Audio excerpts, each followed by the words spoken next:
जय हिंद जय भारत। आप देख रहे हैं अजय भारत टीवी, जहां हम बनते जनता की आवाज़। गुरुग्राम में नगर निगम चुनाव आज शांतिपूर्ण तरीके से संपन्न हुए।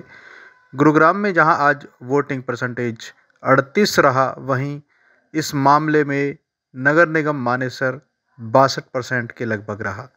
आपको बताना चाहेंगे वार्ड नंबर 10 में आज हमने जब जाकर के देखा तो शांतिपूर्ण तरीके से सब कुछ मतदान संपन्न हुआ, लेकिन 4:30 बजे के लगभग कम्युनिटी सेंटर सेक्टर 10A के बाहर कुछ शोर शराबा जरूर हुआ, जिसे कि पुलिस SHO रामवीर ने आकर के तत्काल प्रभाव से शांत करा दिया। यहाँ पर उसके बाद शांतिपूर्ण तरीके से मतदान जो है प्रक्रिया चालू रही। इसके साथ ही हमने यहाँ पर आए समर्थकों से बात की। देखिए हमारी एक खास खबर, शेयर जरूर कीजिएगा। धन्यवाद। जय हिंद जय भारत। ऐसा कुछ कहिए, क्या प्रत्याशी के बारे में कहिए और क्या उनसे आप उम्मीद रखते हैं? मेरा नाम मनीष सिंघल है और मैं वार्ड 10 का निवासी हूँ। हम अभी यहाँ पर आए हैं भाजपा को वोट करने के लिए, क्योंकि जो भाजपा का प्रत्याशी है अजीत सिंह यादव, तो बहुत ही कर्मठ कार्यकर्ता है और पिछले 15-20 सालों में उन्होंने हमारे वार्ड के लिए बहुत काम किया है और हमें पूरी उम्मीद है अजीत भाई ये इलेक्शन जीतेंगे और इस वार्ड के लिए कार्य करेंगे। तो उम्मीद क्या है कि आपके जो क्षेत्र है उसकी तो समस्या है जिनको लेकर के आप अजीत के साथ में आए हो? देखिए, जो बेसिक प्रॉब्लम्स है वो सीवरेज की है। सीवरेज, पानी, बिजली, रोड्स, तो अजीत भाई से हमारी बात हो गई। प्लस एक मेन जो दिक्कत आ रही है सेक्टर 10A को, वो एंट्री की आ रही है। हीरोंडा चौक से जो एंट्री है सेक्टर 10A की, बहुत दिक्कत आती है, आधा से पौना घंटा लगता है हमें अंदर आने में। तो अजीत भाई ने आश्वस्त किया है कि जितनी भी दिक्कतें हैं उन पे काम करेंगे और डेफिनेटली वो इस वार्ड को एक आदर्श वार्ड बनाएंगे। आप कुछ बताएं, आपने आज वोट डाला है, कैसा लग रहा है आपको? क्या कुछ कहिए अपने प्रत्याशी के लिए? देखिए, अजीत जी इस सेक्टर के हर घर से पिछले 15 साल से जुड़े हुए हैं और पर्सनली वो इस घर के एक एक मेंबर को, हर घर के एक एक सदस्य को जानते हैं और उसके अलावा जिस तरह से उनका स्वभाव इस सेक्टर के प्रति रहा है, वो एक मेन कारण रहा है कि जिसके लिए अजीत जी के साथ लोग बहुत अच्छी तरह से जुड़े हैं। और रही बात समस्याओं की, समस्याओं का निराकरण तो निश्चित रूप से होगा और हमें उम्मीद है कि जो एंट्री की एक मेजर प्रॉब्लम है वो अजीत भाई अगले 3 महीने के अंदर में उसको दुरुस्त करेंगे और यही सोच के हम लोगों ने अजीत भाई को समर्थन दिया। आपका नाम बताते हुए क्या कुछ कहना है? आपने वोट डाली आज? मेरा मनदीप सिंह पोरस नाम है। आप जानते होंगे, आपको दिखाने है क्या कि यहाँ पे जो समस्याएं हैं उनका निराकार होगा। Vote for BJP, vote for Ajit Yadav. हाँ जी, ये जो समस्या हम सेक्टर की देखते आए हैं इतने समय से, इनका निवारण करने के लिए ही हम सब ये चाहते हैं कि हमारे जितने भी आपके चैनल के माध्यम से जो लोग अभी तक वोट करने नहीं पहुंचे हैं, कृपया करके वो वोट ज़्यादा से ज़्यादा करने के लिए पहुंचे, क्योंकि वोटिंग परसेंटेज बहुत कम हुई है और अगर हम सब ही इसमें हिस्सेदारी नहीं लेंगे तो हम अपने काम करवाने के लिए, किसी दूसरे को ब्लेम करवाने के लिए ही नहीं, आगे में काम करवाने के लिए वोट करना पड़ेगा, एक उचित कैंडिडेट को जिताना पड़ेगा ताकि हमारे काम हो सके। धन्यवाद। रेणु जी, हमने पहले ही कहा था कि सेक्टर निवासी वोट डालने कम हो जाएंगे, तो किस तरह से आपने क्या कार्रवाई करी लोगों को ज़्यादा से ज़्यादा बाहर निकालने में? देखिए, पहले तो हमने आह्वान किया था कि आप अपने कर्तव्य का पालन कीजिए। आज कर्तव्य निभाने का हमारा दिन है, तो हमने अब जाके घर घर में बैल बजाई है। देखो, आप भीड़ देखेंगे चारों तरफ, घर से लोग अवेयर होकर वोट डालने आ रहे हैं। सुबह परसेंटेज कम थी, लेकिन अभी डालते डालते आप देखिए कि 65-70 पर आ जाएगी।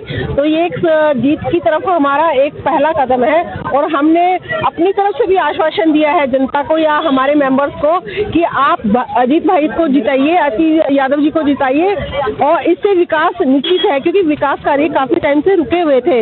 ये कसूर किसी का भी नहीं है, क्योंकि गवर्नमेंट और क्योंकि इलेक्शन काफी टाइम से नहीं हुए थे, इसलिए विकास कार्यों का तालमेल नहीं बन रहा था। तो विकास कार्य तो करने ही है और विकास कार्य के अंदर हमारी जितनी भी समस्याएं होती हैं वो ऑटोमेटिक ही सॉर्ट आउट हो जाएंगी और इस बार हम टेंटेटिव काम नहीं करेंगे, परमानेंट सोल्यूशन की तरफ जाएंगे। इसलिए वोटर हमारे साथ जुटते जा रहे हैं। अभी देखिए, एक कार अभी घर से निकले हैं तो कम से कम भी एक बूथ पे 200 के करीब वोटर अभी इकट्ठे हो जाएंगे। तो विकास जरूरी है और जीत भी जरूरी है, तो दोनों आज हम अपना कर्तव्य निभाएंगे तो कल हम अपने अधिकार की बात करेंगे। धन्यवाद। मैं एक ये बात कहना चाहूँगा अपने जितने भी आपके न्यूज़ चैनल के दर्शक हैं उनको, कि जैसे हमारे 11 प्लेयर अपना फर्ज आज क्रिकेट में निभा रहे हैं और हम सब उसको देखने के वजह से वोट देने नहीं निकल रहे हैं, तो हमें ये लगता है कि एक देशवासी का कर्तव्य ये होता है कि सिर्फ वो क्रिकेट मैच के टाइम ही इंडिया के नारे लगाने की बजाय अपने फर्ज का निर्वाह करें और यहाँ पे आके वोट करें। प्लीज सब लोग अपनी वोट का अधिकार का वो करें। प्लीज बताओ कि हम यहाँ खड़े होकर भी देख सकते हैं। मैंने आज वोट किया है, तो क्या कुछ अपने प्रत्याशी से उम्मीद लगा करके आपने वोट किया और क्या चाहते हैं? देखिए, हमारे सेक्टर की जो समस्याएं हैं, एक गंदगी है, सीवरेज की समस्या है, सिक्योरिटी की समस्या है, एंट्री की समस्या है, तो ये मेजर जो समस्याएं हैं इनको हमने बड़ी प्रमुखता से अपने जो प्रत्याशी अजीत सिंह यादव के सामने रखा था कि भैया ये काफ़ी टाइम से समस्याएं इस सेक्टर में चली हुई आ रही हैं और आप इनका निदान करवाइए। उन्होंने विश्वास दिलाया है हमें कि मैं जैसे ही जीत के, आपके आशीर्वाद से जीत के पहुंचूंगा, मैं ऊपर की जो व्यवस्था है, जो कि चीफ मिनिस्टर साहब हो गए या जो मिनिस्टर्स हैं या जो मेयर हैं, उनसे मिलके इसके बारे में बात करूंगा और आप विश्वास रखिए कि मैं इस समस्या का निदान आने वाले 6 महीने में करवाने की कोशिश करूंगा। ये देखते हुए, उनके विश्वास को देखते हुए हमने भी उन पर विश्वास जताया और हम उनको जिताने की पूरी कोशिश कर रहे हैं। धन्यवाद। आज आप यहाँ वार्ड नंबर 10 में पोलिंग पर एजेंट हैं, या फिर आपके यहाँ पर किस तरह की पोलिंग हुई है, किस तरह से लोगों को आपने बाहर निकाला, क्योंकि सेक्टर का एरिया, तो क्या कुछ कहेंगे? पहले तो मैं जनता को नमस्कार करूँगा, उसके बाद मैं बताना चाहूँगा मेरा नाम एडवोकेट हेमंत कुमार है। मैं यहाँ से सेक्टर 10 से एक सोसाइटी का, राजस्थानी कॉलोनी का RWA का प्रधान हूँ। जनता का जो रुझाव देखा हमने, बहुत अच्छा रुझाव रहा है। जनता ने अच्छे पोलिंग करी है हमारे बूथों पे, और लोगों को जो देखा जा रहा है, जितना अमन गमन जो देख रहे हैं, इस हिसाब से हमारे वार्ड के अंदर अच्छी पोलिंग हुई है। दूसरा कि जनता ने दोनों प्रत्याशियों को अपना पूरा अच्छे प्रकार से मत दिया है। दोनों प्रत्याशी जो हमारे यहाँ से खड़े हुए हैं, दोनों टक्कर के प्रत्याशी है, ठीक है। उनका रुझान आना तो अभी टाइम लगेगा, लेकिन अब और वार्डों को देखते हुए जैसे एक तरफा इलेक्शन पता लग जाता है किसकी तरफ। हमारे वार्ड में एक सस्पेंस है, क्योंकि दोनों प्रत्याशी बहुत टक्कर से। एक प्रत्याशी हमारे यहाँ से बीजेपी से है, उनके पास टिकट है। दूसरा प्रत्याशी हमारा गांव से, पूरे गांव की पंचायत ने खड़ा कर रखा है। तो दोनों प्रत्याशी टक्कर के हैं, ठीक है, और टक्कर की ही समझ लो लड़ाई है हमारे यहाँ पे। मैं इतना कहना चाहूँगा कि अच्छी पोलिंग हुई है और बहुत अच्छा लगा हमें। जनता ने आगे बढ़ चढ़कर भाग लिया। मेरे इन सभी भाइयों ने साथ मिलकर हमारा भी मतलब वो बढ़ाया, तो मेरे को ये है कि अच्छा लगा। आज का दिन बहुत अच्छा है हमारे वार्ड का। क्या कुछ मुद्दे रहे हैं यहाँ पर जिनको लेकर के आपने लोगों को उत्साह दिया कि भैया आप ज़्यादा से ज़्यादा पोल करें? क्या कुछ आप कहना चाहिए इस बात? देखो, मुद्दे तो हमारे यहाँ पे बहुत से हैं, एक मुद्दा नहीं है, बहुत मुद्दे हैं। और लोगों को अच्छे से रूबरू है यहाँ से लोग कि भाई उनका कौन सा काम हुआ है और कौन सा काम नहीं हुआ। हमारे सेक्टर में लगभग सारे काम हमारे मतलब कंप्लीट है, लेकिन जो कॉलोनियाँ हमारे साथ जुड़ी हुई है, जो गांव हमारे साथ जुड़े हुए हैं, उनमें कहीं ना कहीं कुछ ना कुछ मुद्दे हैं। और वो मुद्दे छोटे लेवल पे नहीं, बहुत बड़े लेवल पे है। जैसे कि अब हमारे यहाँ से सेक्टर के अंदर कुछ लोगों ने इंक्रोचमेंट करके दुकानें लगा ली, उसकी वजह से आम पब्लिक परेशान है। हमारे सेक्टर के अंदर ही रेजिडेंस एरिया के अंदर स्कूल के 500 मीटर का दायरा भी नहीं लगता, जबकि कानूनी रूप से 500 मीटर से दूर ठेका होना चाहिए शराब का। लेकिन बिल्कुल DAV स्कूल के आप देखोगे फ्रंट में ठेका खोल दिया।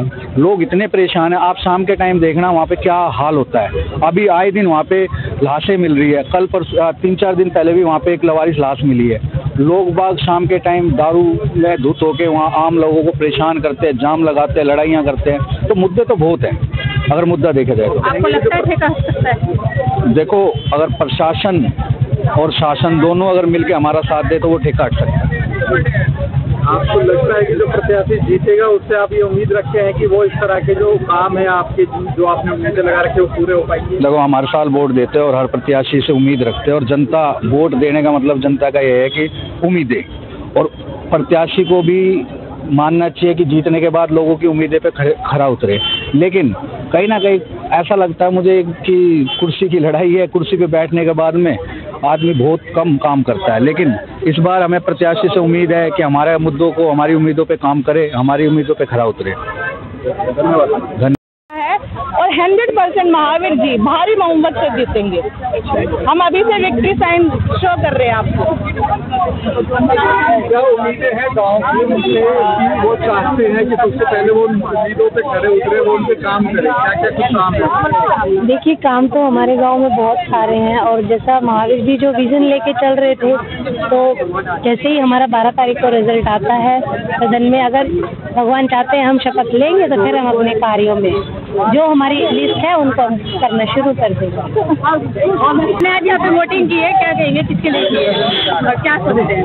हमने तो महावीर यादव जी के लिए किया है, जो कुछ क्या सूरज चमकाना है। सूरज चमकाना। हाँ, आपने भी सूरज चमकाया है? सूरज चमकाया। आज पूरे दिन सूरज चमक रहा है। हाँ, सूरज चमकेगा तो रोशनी आएगी। रोशनी आनी बहुत जरूरी है, बीमारी दूर जाएंगी। हाँ, आपके प्रत्याशी जो है उनसे आप क्या उम्मीद लगाते हो कि वो आपके क्या क्या काम है जो पेंडिंग है जिनको करवाना चाहते हैं आप?